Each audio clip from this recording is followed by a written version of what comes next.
The wireless local area network is very similar to local area network, but only difference is the end user connect to the network without using any wired connection.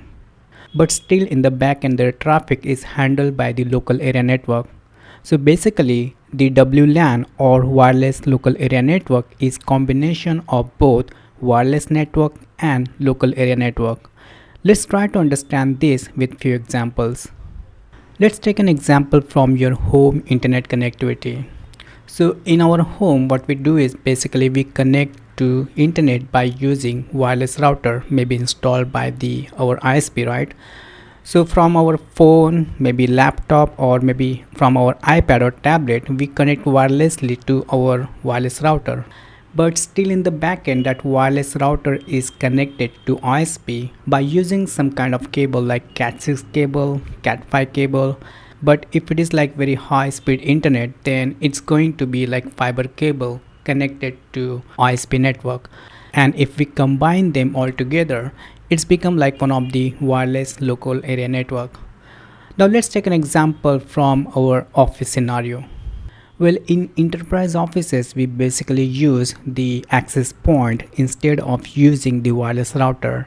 So what happens in enterprise offices, you connect from your laptop or from your wireless devices to this access point.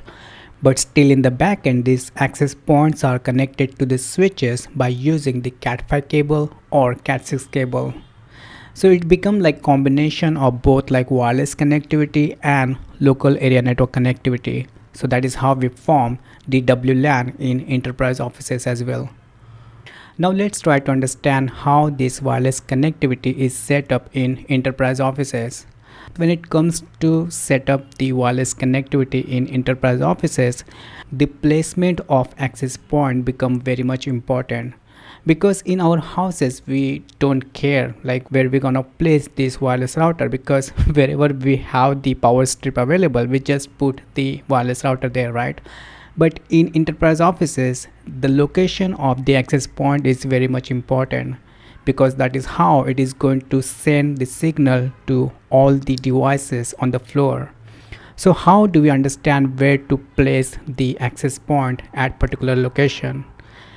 Basically what happens when you want to know where this access point can be placed, there are some tools available in the market. By using that you can generate the heat map of the wireless connectivity of your office network or office floor plan, and from that heat map you can understand how much area is going to cover by the wireless signal if you place that access point at particular location.